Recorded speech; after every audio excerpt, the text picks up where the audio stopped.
Here is the fact that should break your brain before this video even begins. The men who tore the United States in half, the men who fired the opening shots at Fort Sumter, the men who marched hundreds of thousands of soldiers into the bloodiest conflict ever fought on American soil, those men wrote down exactly why they were doing it. They did not hide it. They did not whisper it in back rooms or code it in careful diplomatic language. They declared it publicly, proudly, in official government documents, in inaugural addresses, in declarations of secession that were ratified by entire state legislatures and published in newspapers across the country. They told the world their reason, and their reason was slavery. Not trade policy, not tariffs, not some abstract philosophical commitment to the balance of power between state governments and a distant federal authority in Washington. Slavery. That word appears again and again, with stunning and almost aggressive frequency in the very documents they produced to justify their cause. So here is the question that should keep you up at night. If the men who actually started the Civil War wrote down their reasons, if those documents still exist and sit in public archives, if any person with an internet connection and 20 minutes to spare can read them in full, why does a significant portion of the American population believe the war was about something else entirely? Why do millions of people insist, to this day, that the Confederacy was fighting for liberty, for local self-determination, for some noble constitutional principle that has nothing to do with race? Why does the phrase states' rights get invoked as if it were a complete and satisfying explanation for secession, when the states themselves, in their own official documents, in their own words, under their own signatures, told a completely different story? That question has an answer, and the answer is more disturbing, more carefully constructed, and more deliberately executed than almost anything that happened during the 4 years of actual fighting. Because what happened after the Confederate defeat was not simply a military surrender, it was the beginning of one of the most successful rebranding operations in modern Western history. A concerted, organized effort to take a lost war fought explicitly for the preservation of racial slavery and transform it in the public memory into something noble, something romantic, something that had nothing to do with race at all, something that, amazingly, could be presented as a defense of freedom. Think about the audacity of that for a moment. Imagine losing a war. Imagine your country destroyed, your cause defeated, your leaders imprisoned or disgraced, your economy in ruins. And then imagine convincing the next generation, and the generation after that, and the generation after that, that everything they thought they knew about why that war happened was wrong, that the historians had it backwards, that the textbooks were lying, that the real story was something else entirely, something far more flattering to the people who lost. That is not just historical revisionism. That is a masterpiece of psychological engineering. And it worked. For generations in America, it genuinely and powerfully worked. By the time this video is over, you are not going to look at a Confederate flag the same way. You are not going to hear the phrase states' rights without knowing exactly where it came from, who crafted it, and what specific purpose it was designed to serve. You are going to read the actual words of the Confederate founders in their own voices, making their intentions absolutely clear. You are going to see the names and faces of the people who organized the rewrite, and you are going to understand why this debate, this seemingly ancient argument about events that happened more than 160 years ago, is not ancient at all. It is alive, it is ongoing, and it matters more right now in 2026 than it has in decades. Strap in. This one goes all the way down. Let us be honest about something uncomfortable. Most of us got a version of the Civil War in school that was, to put it charitably, incomplete. Maybe your teacher talked about the Missouri Compromise and the Compromise of 1850, the tensions between North and South, the different economies of the two regions. Maybe they mentioned slavery as one of several causes, listed alongside economic differences and sectional grievances, as if it were just one item on a long menu of factors, rather than the central organizing fact around which everything else revolved. Maybe you came away with a vague sense that it was complicated, that reasonable people could disagree, that the full truth was somewhere in the middle and nobody really knew for certain. Here is what nobody told you. The people who actually made the decision to secede did not think it was complicated at all. They were remarkably clear about their motivations.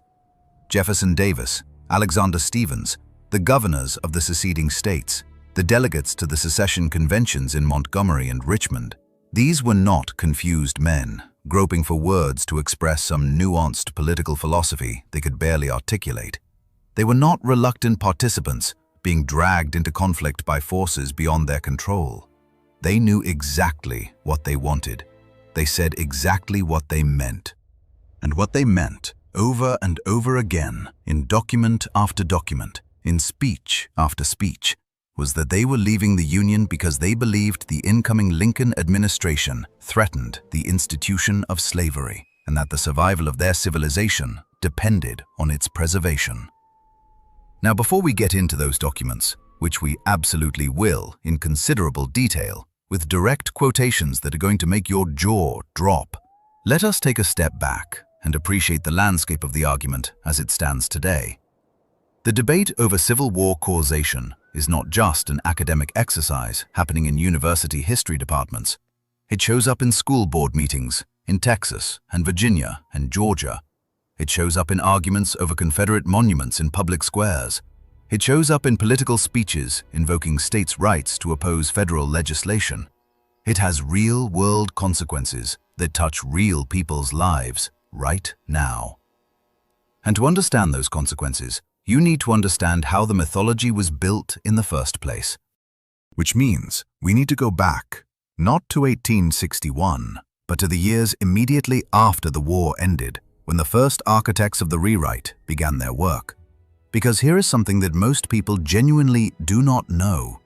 The states' rights argument, the idea that the Confederacy was really fighting for some principled defense of constitutional federalism, rather than for the preservation of racial slavery, that argument did not exist during the war itself.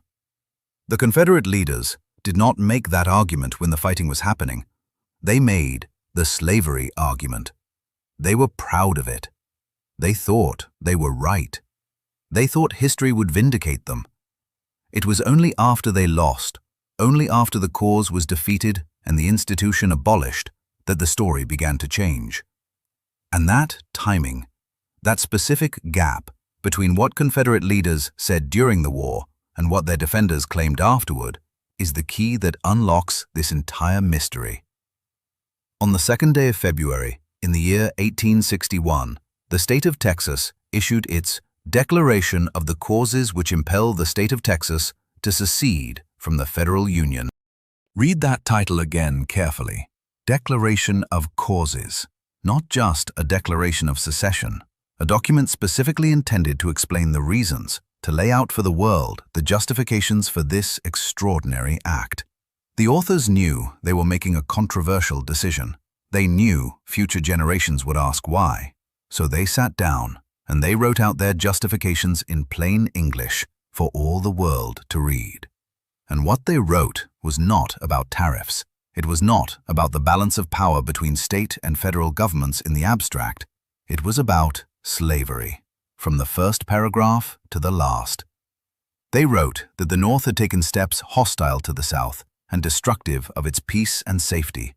They wrote that the people of Texas held the institution of African servitude to be revealed as right by divine law. They wrote that their association with the federal government had always been predicated on the assumption that slavery would be protected and perpetuated, and that the election of Abraham Lincoln constituted a threat to that assumption they could not accept. They did not bury the word. They led with it. They built their entire argument around it. The document mentions slavery, the subjugation of the African race, or equivalent phrases, more than 20 times in a document that runs only a few pages long. There is no ambiguity here. There is no room for interpretation. The men who wrote it knew what they wanted to say, and they said it. Texas was not alone. Georgia, South Carolina, and Mississippi all issued similar declarations, and all of them read the same way. Mississippi's declaration, issued in January of 1861, opens with one of the most direct sentences in American political history. It says, quote, "Our position is thoroughly identified with the institution of slavery, the greatest material interest of the world." End quote. Not states' rights, not tariffs, not federal overreach.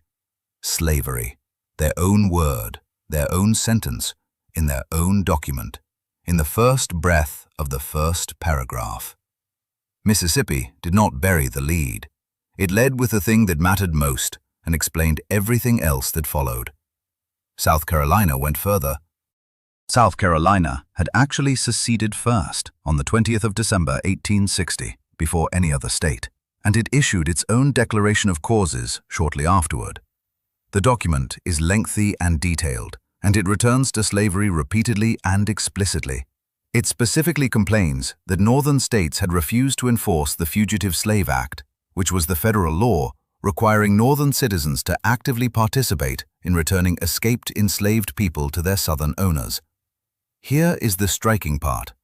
South Carolina was not arguing for less federal power. It was demanding more federal power, specifically in the service of slavery.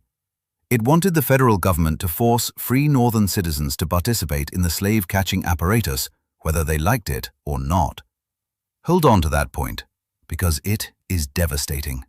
It directly contradicts one of the most common versions of the states' rights argument, which holds that the South objected to an intrusive central government trampling on local authority. But when you actually read what Southern politicians wrote and said in the years before the war, you find something completely different. They were perfectly comfortable with federal power when that power served the interests of slaveholders. What they objected to was the possibility that federal power might someday be used to restrict or eventually abolish slavery. Their political philosophy was not anti-government. It was pro-slavery, wearing the costume of constitutional theory. Consider the Fugitive Slave Act of 1850, which Southern politicians pushed through Congress and celebrated as a great legislative victory. That law did not limit federal authority. It massively expanded it. It required federal commissioners to adjudicate cases involving escaped enslaved people. It imposed federal penalties on anyone who assisted a fugitive or even refused to help in their capture. It effectively deputized every northern citizen in the service of Southern slavery, regardless of what those northern citizens believed or what their own state laws said. The same politicians who later claimed to be principled champions of limited government and local self-determination were enthusiastic supporters of a law that overrode northern state laws, nullified northern court decisions, and extended federal coercive power into every corner of the Republic. Their commitment to states' rights was highly selective. It applied to the rights of slave states to maintain slavery. It did not extend to the rights of free states to opt out of the slave-catching enterprise. Now we come to the moment that should end the debate, the moment that should, by itself, make the states' rights argument impossible to sustain in good conscience. The moment that Confederate Vice President Alexander Stephens stood up in Savannah, Georgia, on the 21st of March, 1861, and delivered what became known to history as the Cornerstone Speech. And if you have never read this speech, or even heard of it until right now, that tells you something extraordinarily important about how American history gets taught in American schools. Alexander Stephens was not a minor figure. He was the Vice President of the Confederate States of America, Jefferson Davis's number 2, one of the most prominent political figures in the entire Confederacy. He was a physically remarkable man, almost impossibly thin and frail, weighing barely 95 pounds for most of his adult life, perpetually ill with conditions that kept him bedridden for months at a time, yet possessed of a razor-sharp legal and political mind that had made him one of the most respected voices in the United States Congress before the war. He was not a hot-headed fire-breather. He had actually opposed immediate secession and argued for waiting to see how Lincoln would govern before making such a drastic decision. He was a careful, thoughtful, deliberate politician who chose his words with precision. And on March 21st of 1861, 3 weeks after the Confederate Constitution was ratified, and about 3 weeks before the first shots were fired at Fort Sumter, he gave a speech to a crowd in Savannah that was so explicit, so detailed, and so absolutely unambiguous in its statements about the purpose of the Confederate government that it ought to be required reading in every American history class from 7th grade through graduate school. He started by acknowledging that the founders of the United States had held certain beliefs about human equality. He noted that Thomas Jefferson and the other founders had considered slavery morally problematic, and it hoped it would eventually fade away. He acknowledged this openly and without apparent embarrassment, and then he said that the Confederate founders disagreed with Jefferson on this point. He said the Confederate government was founded on exactly the opposite idea. He said, quote, "Our new government is founded upon exactly the opposite idea. Its foundations are laid, its cornerstone rests, upon the great truth that the Negro is not equal to the white man. That slavery, subordination to the superior race, is his natural and normal condition. This, our new government, is the first in the history of the world based upon this great physical, philosophical, and moral truth." End quote. Read those words again, slowly. The Vice President of the Confederacy said explicitly that the cornerstone of the Confederate government, the foundational principle upon which the entire enterprise rested, was the belief in white supremacy and the divine rightness of enslaving black people. He was not describing states' rights. He was not talking about tariffs or commerce or constitutional federalism. He was describing a government explicitly designed around the institution of racial slavery. And he was proud of it. He called it a great truth. He called it the cornerstone. Jefferson Davis was a different kind of man from Alexander Stephens in almost every way. Where Stephens was small and perpetually sickly and professorial in his manner, Davis was tall, lean, and military in his bearing, with the straight spine and the measured gaze of a man who had spent years at West Point and in the field. He had graduated from the military academy in 1828, served in the frontier army, fought in the Black Hawk War under Zachary Taylor, and then distinguished himself with genuine courage in the Mexican-American War at the Battle of Buena Vista, where he commanded the Mississippi Rifles and helped turn the tide of a nearly disastrous engagement. He was a genuine war hero before he was a senator or a cabinet secretary. He carried himself with the absolute confidence of a man who had never seriously questioned his own judgment or his own worldview. Davis owned a plantation called Briarfield on the Mississippi River. He owned enslaved human beings and had built his wealth, his comfort, and his entire way of life on their forced labor. When Mississippi seceded in January of 1861, Davis was serving in the United States Senate, and he gave a farewell address to that body that is another document far less well known than it deserves to be. In that address, he defended slavery not as a necessary evil, but as a positive good, a form of civilization appropriate to the African character, a divinely ordained institution that benefited the enslaved as much as the enslavers. He spoke with a calm certainty of a man who had thought through these ideas carefully and arrived at conclusions he considered self-evident. He said the Southern states had a constitutional right to maintain the institution, and that the Northern political movement against it was an assault on everything the South held dear. Davis was inaugurated as President of the Confederate States on February the 18th, 1861, 6 weeks before Fort Sumter, in a ceremony in Montgomery, Alabama, attended by cheering crowds. In his inaugural address, he invoked the principle of self-determination and drew a line from the American Revolution to the Confederate cause. That rhetorical move was not entirely without logic, as long as you were willing to ignore the specific thing the Confederate States were exercising their self-determination to protect. Davis understood the power of revolutionary language. He understood that framing the Confederacy as a successor to the founding generation's struggle against tyranny was a far more appealing story than the truth, which was that the Confederacy was a new nation built explicitly around the permanent enslavement of millions of people. Davis spent the rest of his life, after the war, constructing a narrative about the Confederacy that emphasized constitutional principle and downplayed slavery. His memoir, The Rise and Fall of the Confederate Government, published in 1881, runs to 2 thick volumes and more than 1,400 pages. In it, he argues at extraordinary and sometimes exhausting length that secession was constitutional, that the war was not about slavery at the fundamental level, and that the Confederate cause was a noble one that history would ultimately recognize and vindicate. He was not a stupid man. He was, in fact, a highly intelligent and deeply read one. He knew exactly what he was doing. He was laying the intellectual groundwork for what historians would later call the lost cause, and he understood that the first version of events to penetrate the public consciousness often becomes the dominant version for generations. Here is a document that almost nobody discusses in popular conversation about the Civil War, even though it is, by itself, absolutely devastating to the states' rights argument. The Confederate Constitution. When the Confederate States formed their new government, the delegates at the Montgomery Convention did not start entirely from scratch.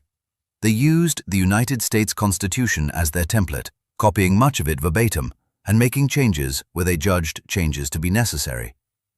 And those specific changes are among the most revealing documents in all of American political history. The Confederate Constitution did include certain provisions that strengthened state authority relative to the central government, which allowed lost cause defenders to point to it as evidence of states' rights philosophy. But buried inside that same document was something the United States Constitution never contained. Article 1, Section 9 of the Confederate Constitution prohibited the Confederate Congress from passing any law denying or impairing the right of property in Negro slaves. Not property in general, not some broad protection of economic rights. Specifically, explicitly, with no room for interpretation, the permanent protection of slavery as an institution. That provision was in the Confederate Constitution from the moment the new government was created. Furthermore, and this is the part that should stop every states' rights argument cold, the Confederate Constitution made it illegal for any Confederate state to abolish slavery. Let that sink in for a moment. The states' rights argument holds that the Confederate States were fighting for the right of each individual state to decide its own affairs without federal interference. But the Confederate Constitution permanently prohibited any state from ever making the decision to abolish slavery. A future Confederate state with a growing anti-slavery majority could not, under the Confederate Constitution, act on that majority. The institution was locked in permanently, beyond the reach of democratic processes at either the state or federal level by the highest law in the land. That is not states' rights. That is a federal mandate for slavery, written into the founding document of a new nation. The Confederate founders were not principal defenders of local self-determination. They were using the language of constitutional theory as a tactical weapon, deployable when federal power threatened slavery, and set aside when that same local autonomy might threaten it. Their commitment to states' rights was entirely conditional on what the states would choose to do with that right. If states chose to protect slavery, their autonomy was sacred. If they might choose otherwise, federal authority was required to stop them. And there is one more provision that demands attention. Article 4, Section 3 of the Confederate Constitution stated that in all territory acquired by the Confederacy in the future, slavery would be recognized and protected. The Confederacy was not simply defending an existing institution from Northern aggression, it was planning to expand it. Confederate leaders wrote openly and enthusiastically about a future that included bringing slavery south into Mexico, Central America, and Cuba. William Walker, the American filibuster, had actually attempted to conquer Nicaragua in the 1850s, partly to expand the territory available for slavery, with Southern backing. The Confederate vision was not a defensive one. It was an expansionist program, a blueprint for a hemisphere-wide slave empire. The war ended in April of 1865. Lee surrendered at Appomattox on April 9th. Joe Johnston surrendered what remained of the Confederate Army of Tennessee shortly afterward. Jefferson Davis was captured in Georgia, briefly imprisoned at Fort Monroe in Virginia, and eventually released without trial. And then the surviving Confederate leaders faced a question that was both deeply practical and profoundly psychological. How do you live with having led your people into a catastrophic defeat? How do you explain to yourself and to your children and to the next generation what it all meant? How do you hold your head up in a world that has rejected everything you stood for? The answer they arrived at was elegant in its simplicity and devastating in its long-term consequences. They decided to reframe the war entirely. Instead of a war fought to preserve slavery, it became a war fought for constitutional principle and Southern honor. Instead of a slave-holding aristocracy defending its economic interests at the cost of hundreds of thousands of lives, the Confederate leadership became noble defenders of a way of life, Christian knights in a doomed but beautiful cause. Instead of a project that was morally indefensible by any standard, it became a lost cause, romantic and tragic, and somehow more admirable precisely because it had failed against overwhelming odds. They took the worst aspects of their enterprise and rendered them invisible. And they took the most defensible aspects, the military valor, the loyalty to home, the genuine suffering of ordinary soldiers, and they put those at the center of the story they told. The man most responsible for turning this emotional impulse into an organized intellectual and political project was a Confederate general named Jubal Early. Not a household name today, but arguably one of the most consequential figures in the entire post-Civil War period. Jubal Anderson Early was a Virginia lawyer and former prosecutor who had served in the Mexican-American War and then commanded Confederate forces in the Shenandoah Valley with an aggressive style that his enemies found terrifying and his own soldiers found demanding. He was 6 feet tall, sharp-featured, with a dark beard going gray by the end of the war, and he possessed one of the most caustic tongues in the entire Confederate Army. His men called him Old Jube and regarded him with a mixture of fear and respect. He never married. He was given to angry outbursts and profanity. He was, in short, exactly the kind of man who could never accept defeat gracefully. Early refused to surrender. When Lee capitulated at Appomattox, Early kept fighting until it was genuinely impossible to continue, and then he fled the country rather than take the oath of allegiance to the United States. He spent years in exile in Mexico and then Canada, bitter and furious, and absolutely convinced that the Confederate cause had been right. When he finally returned to Virginia in the late 1860s, he devoted the remainder of his life to what he saw as his most important mission, constructing what he insisted was the true history of the war. He was the founding president of the Southern Historical Society, established in 1869, and under his leadership, that organization became the most powerful engine of historical revisionism in American history. Robert Edward Lee. The name alone conjures an image so vivid and so thoroughly polished that it has taken on the quality of a religious icon. The silver-haired general on his gray horse traveler, the dignified warrior reluctantly drawn into a war he did not choose, fighting not for slavery, but for Virginia, for home, for something too personal and principled to reduce to a political slogan.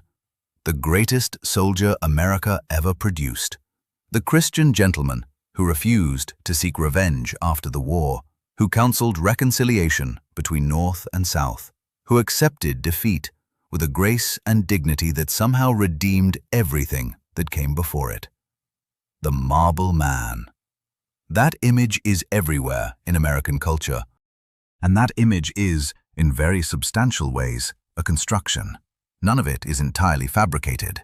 Lee was a formidable general of genuine tactical and operational brilliance, capable of inspiring extraordinary performance from soldiers who were consistently outgunned and undersupplied. He did counsel reconciliation after the war, at least publicly. He did accept defeat without attempting guerrilla resistance, a decision that unquestionably saved tens of thousands of lives. But the image that Jubal Early and the Southern Historical Society built around Lee stripped away enormous amounts of contradictory evidence and invented virtues that the documentary record does not fully support. The marble man was made of softer, more complicated stuff than the statue suggests. Lee enslaved people. He was the executor of the estate of his father-in-law, George Washington Parke Custis, who died in 1857 and left instructions that the enslaved people on his estates should be freed within 5 years. Lee did not free them promptly. He worked them harder, including hiring them out to other employers for profit, and he contested aspects of the will's provisions in ways that delayed emancipation. When several enslaved people escaped from the Arlington estate, Lee had them recaptured. According to multiple historical accounts, including the testimony of formerly enslaved people who later told their stories, Lee arranged for the captured runaways to be whipped, reportedly telling the overseer to lay it on well. He wrote to his wife that slavery was a painful discipline for black people, but one that a merciful God had designed for their ultimate moral improvement. He was not opposed to slavery. He participated in it, profited from it, and defended it. The Southern Historical Society worked actively and systematically to erase that portrait and replace it with the marble man. Jubal Early and his colleagues corresponded with Lee before his death in 1870, coaching him on how to frame his memoir and his public statements. They collected and preserved documents that supported the favorable narrative and, where possible, quietly set aside those that complicated it. They organized the public rituals of Confederate commemoration, the monument dedications, the veterans' reunions, the Lost Cause holidays that gave the myth its emotional weight in the lives of ordinary Southern families. There is an organization that the vast majority of Americans have never heard of that may have done more to shape how the Civil War is remembered in the popular mind than any other institution in American history. It is called the United Daughters of the Confederacy, founded in 1894 by the wives, daughters, and granddaughters of Confederate veterans. And at its peak, in the early 20th century, it had somewhere between 50,000 and 100,000 members spread across the South and into northern cities. What that organization accomplished with its membership, its fundraising, and its political connections over the following decades was nothing short of extraordinary in its scope and effectiveness. The United Daughters of the Confederacy built Confederate monuments, hundreds of them, maybe thousands. If you have ever driven through a small southern town and seen a bronze or stone Confederate soldier standing watch over the courthouse square, there is a very good chance the daughters put it there. They raised money at church bazaars and county fairs. They pressured local governments and state legislatures. They organized elaborate dedication ceremonies with brass bands and speeches and thousands of local citizens waving Confederate flags.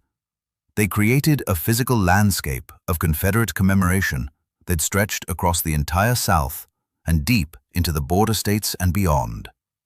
That landscape was not a spontaneous outpouring of grief. It was a carefully coordinated political campaign.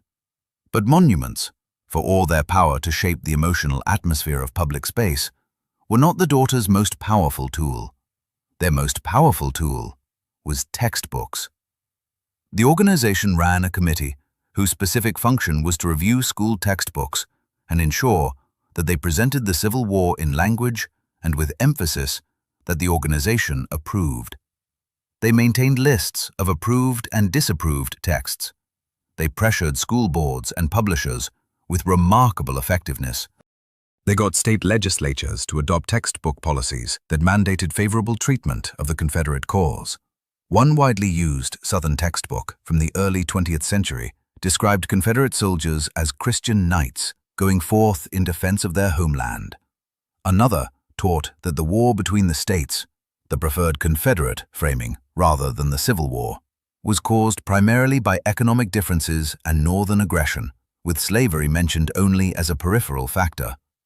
The result of this decades-long campaign was that several generations of American children, primarily but not exclusively in the South, grew up learning a version of the Civil War that was almost completely detached from the documentary record. They learned that the war was about states' rights and Southern honor. They learned that Confederate leaders were noble patriots acting on constitutional principle. They absorbed this not as an argument to be evaluated against evidence, but as received truth, the way things simply were. And when those children grew up and had children of their own, and those children went to the same schools and read the same textbooks and walked past the same monuments every day on their way to school, the story perpetuated itself across generations with the self-reinforcing power of myth. Here is the moment everything in this video has been building toward. Here is the insight that ties every thread together and reveals the full picture of what the lost cause actually was, and what it actually accomplished in the world beyond the history books. Because once you see it clearly, you cannot unsee it, and the phrase "states' rights" will never land in your ears the same way again. The lost cause was not simply a sentimental attachment to fallen soldiers and the grief of defeat. Those elements were real and genuinely human, and deserve a measure of understanding on their own terms. People who lose wars need ways to make meaning out of the suffering they endured, and there is nothing surprising about that impulse. But the lost cause, as an organized political and cultural movement, served a specific, practical purpose that went far beyond grief management. It was the ideological foundation for the systematic oppression of Black Americans in the post-war South. It was the story that justified and enabled Jim Crow. Think about the timing of Confederate monument construction. The peak years were not the immediate post-war period when grief was freshest. The peak years of Confederate monument building were the 1900s and 1910s, and then again in the 1950s and 1960s. Two distinct waves. The first wave coincided almost exactly with the peak of the Jim Crow system, the systematic legal disenfranchisement of Black voters, and the epidemic of racial lynching that terrorized Black communities across the South. The second wave coincided with the Civil Rights Movement, specifically with the years when Black Americans were fighting in courts and in the streets for the right to vote, to attend integrated schools, and to be treated as full citizens under the law. These were not coincidences. Confederate monuments went up in public spaces when Black political power was being deliberately and violently crushed, and they went up again when Black Americans were fighting to reclaim that power. They were not memorials to the dead. They were messages to the living. They said, in stone and bronze, who controlled this public space and what the social hierarchy of this community was. They were instruments of political communication, and the message they communicated was a racial one. The states' rights mythology served the same function in the political realm that the monuments served in the physical one. It reframed the Confederate project in language that could be deployed in 20th century political battles. When the federal government ordered school desegregation in the 1950s, Southern politicians invoked states' rights to justify resistance. When the Civil Rights Act of 1964 was being debated, opponents invoked states' rights to argue against it. When the Voting Rights Act of 1965 was being challenged in court, states' rights language appeared in the briefs. The phrase had been carefully tended for exactly this purpose across nearly a century of deliberate cultivation by the Lost Cause movement. W.E.B. Du Bois understood this with remarkable clarity. In his monumental 1935 work, Black Reconstruction in America, he wrote that the Lost Cause mythology was an organized propaganda effort designed to make the history of the South into something that white people could feel comfortable with, at the direct expense of historical truth and the dignity of the people who had been enslaved. He wrote that the story of Reconstruction, the period when Black Americans briefly exercised genuine political power, had been deliberately distorted to present it as a disaster rather than as a promising democratic experiment destroyed by white supremacist violence. He was right then, and historians today largely agree with his assessment. The actual war, the conflict that consumed 4 years and approximately 620,000 lives, was a complex military and political event involving hundreds of thousands of ordinary people who were neither slaveholders nor ideological zealots. Most Confederate soldiers owned no enslaved people and had no direct economic stake in the preservation of slavery as an institution. Understanding why those men fought is a legitimate and important historical question, with genuinely complicated answers involving loyalty to community, peer pressure, fear of conscription, local identity, and 100 other factors. The human experience of the ordinary Confederate soldier deserves to be studied honestly. But the motivations of the men who made the decision to secede are not complicated at all. They told us, in writing, under their own names, in official documents intended for public consumption, in speeches delivered to cheering audiences, in the founding documents of the nation they were trying to build. And what they told us, over and over, with remarkable consistency, was that they were doing it for slavery, for its perpetuation, its protection, and its expansion across an entire hemisphere. There is no legitimate historical debate about this.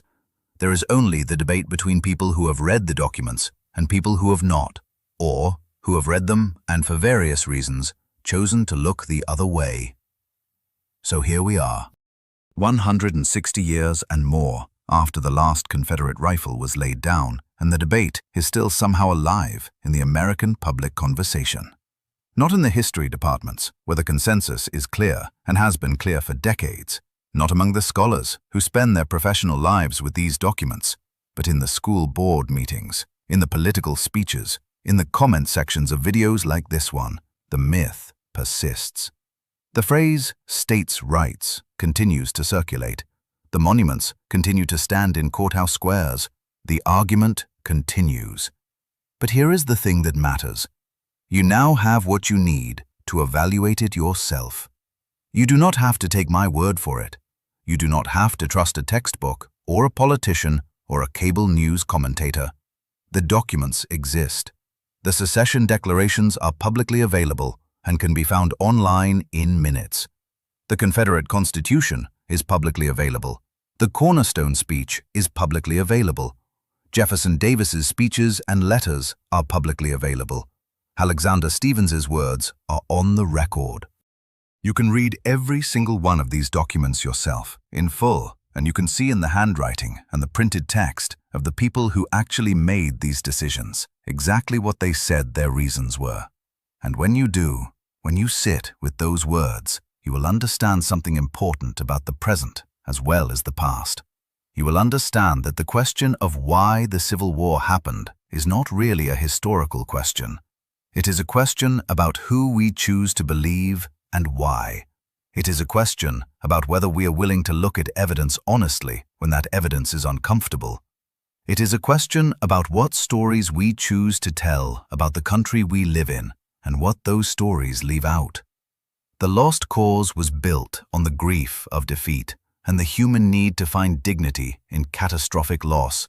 That impulse is understandable, but it was also built on the need to maintain a racial hierarchy after the legal mechanisms for doing so had been abolished. That is not understandable. That is a choice, a deliberate, organized, generations-long choice to lie about history in service of political power. Here is what we know when we look at the actual evidence with honest eyes. We know that the Confederate States issued formal declarations explaining their reasons for secession, and those declarations center explicitly and repeatedly on slavery. We know that the Vice President of the Confederacy delivered a public speech describing slavery as the cornerstone of the Confederate government and white supremacy as its founding philosophical principle. We know that the Confederate Constitution permanently protected slavery and prohibited any state from abolishing it. We know that the states' rights argument was constructed primarily after the war by people who had made the slavery argument openly and proudly during it. We know that Confederate monument building peaked during the height of Jim Crow and again during the Civil Rights Movement. We know that the phrase states' rights was deployed as a weapon against black civil rights for the better part of a century. These are not matters of interpretation. These are documented facts. The complicated question is not what the Civil War was about. The complicated question is why so many Americans work so hard not to know. That question does not have a simple answer. It involves psychology and identity and the way that communities protect their sense of themselves through the stories they tell. It involves the politics of heritage and the emotional weight of monuments and flags and names on school buildings. It involves the difficulty of looking honestly at the worst chapters of your country's history and drawing accurate lessons from them rather than comfortable ones. None of that is simple. All of it matters. So here is what I want to ask you. Now that you have seen the documents, now that you have heard what Alexander Stephens said in Savannah in March of 1861, Now that you understand how the lost cause myth was built, and who built it, and what purpose it served in the decades after the war, what do you do with that? Does knowing the history change how you see Confederate symbols in public spaces today? Do you think it is possible to separate those symbols from their documented original purpose?